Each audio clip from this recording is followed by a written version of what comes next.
Hey everybody, today we're going to focus on a simple ankle and foot mobility sequence. This routine is really good for before any kind of a sport or high intensity physical activity like running or jumping movements, anything that involves the generation of power or fast changing of directions. Doing this routine before your practice will help to condition and prepare your foot and ankle muscles for the kind of stresses that it's going to incur in those kinds of activities. So if you want to prevent rolling over your ankle or other kinds of really annoying injuries that take a long time to heal, even if they're not that serious, this is a really good routine for that.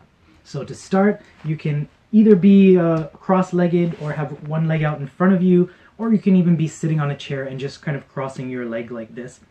But the key point is you want to make sure that your ankle joint is hanging off your leg so you can move it around freely. You don't want it to be on your ankle so that you're on your legs so that your leg's getting in the way. I like to keep my knee bent. I find it a little more comfortable, but feel free to use whichever position is more comfortable for you. The key point is just to make sure that your foot's hanging off the edge. Now, the first thing we're going to do is just rotate the ankle using your hand. So you can hold your leg with the opposite hand, hold your foot with the active hand, and try and relax your ankle and foot as much as you can, and just let the movement of your hand move your ankle. So trying to keep your ankle and foot muscles totally limp.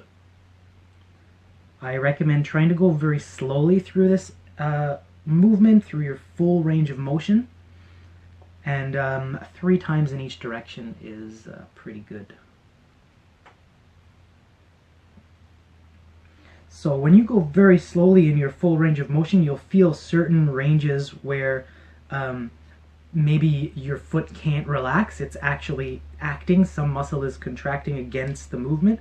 Those are ranges of motion that you want to go extra slow and focus extra on relaxing those muscles, because it's your brain's not really connecting well with that part of the body. So by moving very slowly, you can familiarize your brain with the muscles that are being held in contraction and better learn how to control those muscles with relaxation. Next, what we're going to do is stretching and flexing. So first we're going to do a stretch for the top of the foot, so the dorsal part of the foot. What you can do is hold your leg so that your palm is pointing away from you, and your other hand can hold on to the feet, making sure that you're catching the toes, that they're not hanging out like that. So catching the toes, pushing with the palm into the leg, and pulling with the hand that's holding the dorsal part of the foot. So with these stretches before activity, you can think about taking long, deep breaths and holding each stretch for about a length of 3 deep breaths. Try to concentrate on relaxing the muscles that you're stretching rather than trying to force yourself into the stretch. Next, we'll stretch the plantar part of the foot. This is a pretty subtle stretch. You probably won't feel too much here, but believe me, some good things are going on. So you can change hands so that the hand that was holding the leg in the last stretch holds the toes and cups the balls of the feet, and the other hand can just hold the ankle, or hold the heel. So on the outside of the heel, not the underneath of the heel. This will give you a good lever that you can push with the hand on the heel and pull with the hand on the balls of the feet. Again, holding this stretch for 3 deep breaths.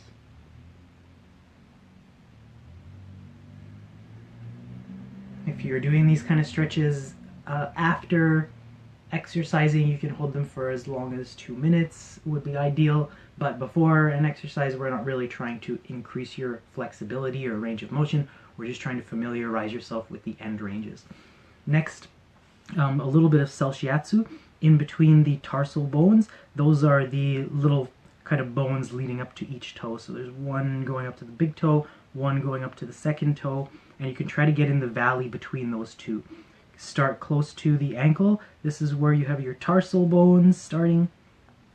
Those ones don't create quite the same valley, so just walk down, and then once you get to that valley, the two long bones at the base of the foot, close to the end of the toe, beginning of the toes, that's where the metatarsal bones start, and that's where you're really trying to press in. So the idea is you're holding the bottom of the foot with the kind of meat of the thumb, and using that to as a basis to pull your fingers in between that space.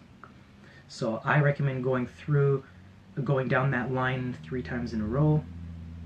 This helps with all the muscles that kind of invert and evert your foot.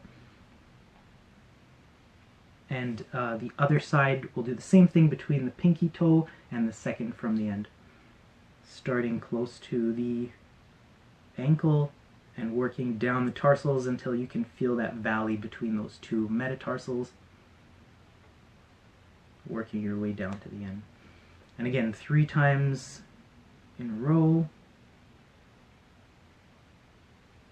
is enough. Next, the toes. You want to hold the foot with one hand, hold the toes with the other hand, and you can rotate them all together a few times in each direction. Try and go slow and in your full range of motion. And it's a good idea also to take the big toe and move that one independently. Big toe is a mechanism for propulsion.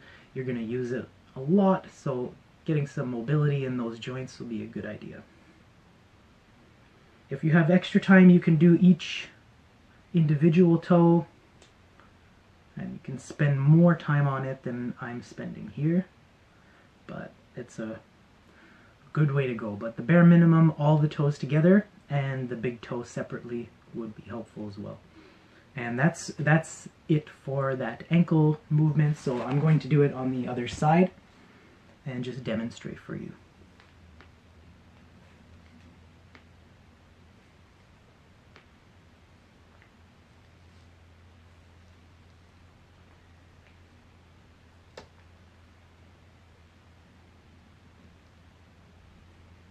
So rotation, and then stretching the dorsal part of the foot and the plantar part of the foot. Ideally holding the stretches for about 3 deep breaths.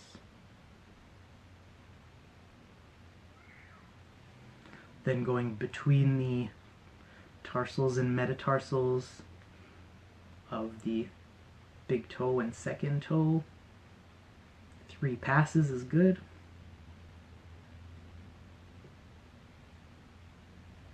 You can use either one of those 2 hands.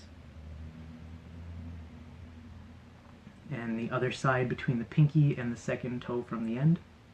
Same idea, starting close to the ankle and working down to the base of the toe.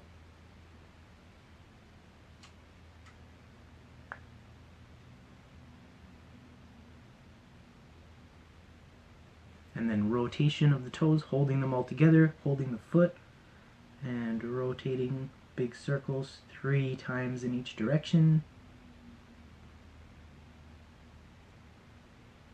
And big toe individually.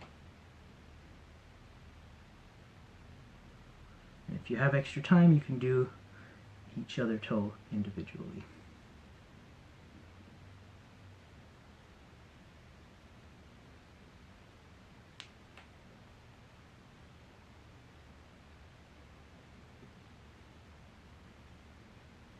Okay, so there are a ton of different mobility exercises you can do with your feet for your ankle and intrinsic foot muscles, but this is kind of the bare minimum. This series of exercises is inspired by Bujinkan Budo Taijutsu's Junan Taiso stretching exercises. So before we practice that martial art, we always do these exercises to prevent ankle and foot injuries and to make sure that we can move our ankle and foot in a way that supports our movement practice. So I hope this helped out. Thank you for tuning in, and I'll see you next time.